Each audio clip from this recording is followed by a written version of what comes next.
আজকের recipe millet rice. নমস্কার, আপনারা দেখছেন শিউলির হেসেল। আজকে আমি বানাচ্ছি মিলেট রাইস, অর্থাৎ মিলেট দিয়ে ভাত। মিলেটের উপকারিতা জানলে আপনিও অবাক হয়ে যাবেন। আসুন জেনে নেওয়া যাক কেন খাবো মিলেট ভাত। মিলেট দিয়ে ঝরঝরে যদি ভাত বানাতে চান তাহলে অবশ্যই এই রেসিপিটা দেখুন। মিলেটে কিন্তু আছে vitamin B, potassium, calcium, magnesium, এছাড়া গ্লুটেন ফ্রি, ফাইবার আছে প্রচুর, খাওয়া ভীষণ উপকারী, স্বাস্থ্যের জন্য তো খুবই ভালো। যারা ডায়েট করছেন তারা অবশ্যই এই মিলেটটা আপনাদের ডায়েটে রাখুন। ভীষণ হেলদি এই মিলেট। আর এই মিলেট দিয়ে বিভিন্ন রকমের রেসিপি আসছে, শিউলির হেসেলে চোখ রাখুন। তবে আজকে কিন্তু কী করে ঝরঝরে ভাতটা বানাতে হয় সেটা আমি দেখাবো, যাতে ভাতটা ঘেঁটে না যায়। তার জন্য নির্দিষ্ট পরিমাণ জল দিতে হবে, আর কী করতে হবে সবটা কিন্তু আপনাদেরকে আমি দেখিয়ে দেবো। চলুন তাহলে শুরু করি এরকম সুন্দর ঝরঝরে একটা মিলেট রাইস রেসিপি। চলুন শুরু করি আজকের রেসিপি। যারা এখনও সাবস্ক্রাইব করেননি শিউলির হেসেল, প্লিজ সাবস্ক্রাইব করবেন। Foxtail millet.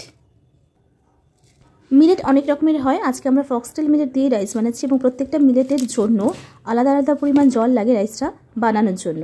তো আজকে ফক্সটেল মিলেটে কতটা জল লাগছে সেটা বলবো, তবে দেখেই দিচ্ছি ফক্সটেল মিলেটটা কেমন দেখতে হয়। এটা কিন্তু এরকম কাঁচা অবস্থায় একটু শক্ত শক্ত হয়, তারপরে ভেজানোর পরে কীরকম হবে আমি দেখিয়ে দেবো, সেটা একটু সফট হয়ে যায়।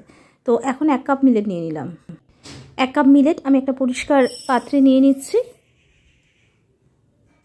এবার আমরা পরিমাণ মতো জল দিয়ে মিলেটটাকে ধুয়ে নেব।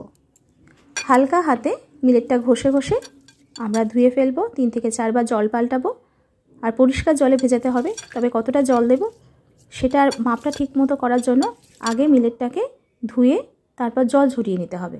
জল ঝরিয়ে নিয়েছি।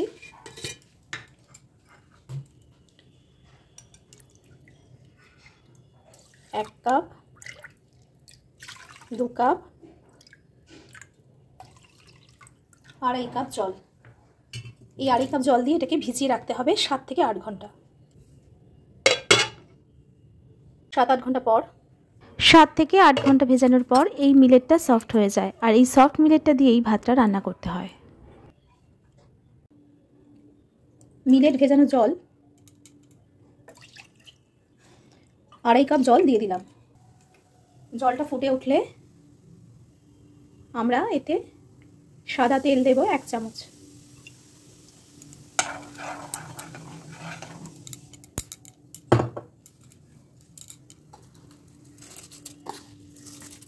মিলেটটা দিয়ে দেব, জল ঝরানো মিলেট। গ্যাসের ফ্লেম লো করে দেব, ভালো করে মিশিয়ে দেব।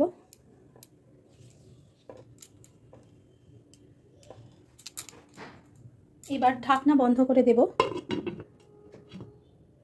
7 থেকে 8 মিনিটের জন্য।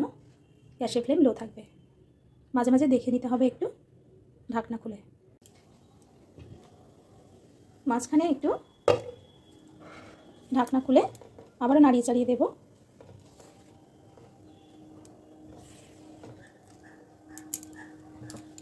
আবার ঢাকনাটা দিয়ে দেব।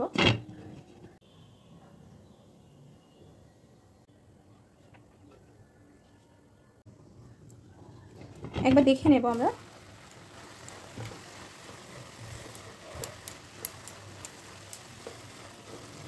জলটা শুকনো হয়ে গেছে, মানে আমাদের রেডি হয়ে গিয়েছে, সিদ্ধ হয়ে গেছে। আরেকটা কাজ করতে হবে বলছি, যখন জলটা একদম শুকনো হয়ে যাবে একটু নাড়িয়ে চাড়িয়ে নেব, তখন আমরা গ্যাসের ফ্লেম বন্ধ করে দেবো। তো আর সামান্য একটু জল আছে, আমরা টানিয়ে নেব। দেখুন কত সুন্দর হয়েছে।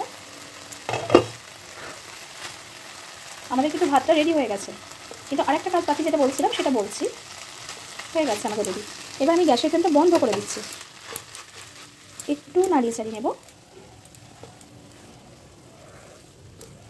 কড়াই থেকে উঠে আসছে, বুঝতেই পারছেন কতটা সুন্দর হয়েছে। যেভাবে করেছি সেভাবে করবেন। আচ্ছা, একটু বিছিয়ে দিচ্ছি, দিয়ে কি করব, আমার গ্যাসের ফ্লেমটা কিন্তু এখন বন্ধ করা আছে।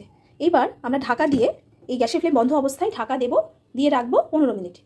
ততক্ষণে আরেকটু সফট হবে আর বেশ ভালো রাইসটা তৈরি হয়ে যাবে। 15 মিনিট পর ফিরে এলাম।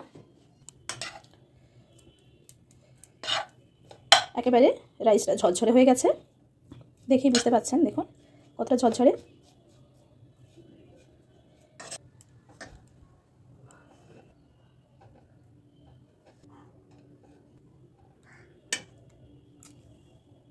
তৈরি হয়ে গেছে আমাদের মিলেট রাইস।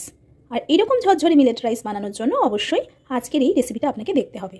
দেখুন মিলেটটা কতটা ঝরঝরে হয়েছে।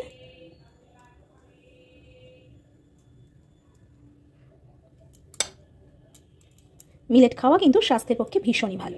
পটাশিয়াম, ম্যাগনেসিয়াম, আয়রন আছে, ভিটামিন বি আছে, আর আছে মিলেটে ফাইবার। গ্লুটেন ফ্রি এই মিলেট খাওয়া ভালো, ডায়েটের জন্য ভীষণ উপকারী, স্বাস্থ্যের জন্য তো খুবই ভালো। অবশ্যই মিলেটটা খান। ভাতের পরিবর্তে আপনি মিলেটের ভাত খেতে পারেন এবং এই ভাতের সঙ্গে আপনি হালকা যে সমস্ত সবজি বা মাছ আপনি যা খেতে চান, এটা ভাতের মতোই।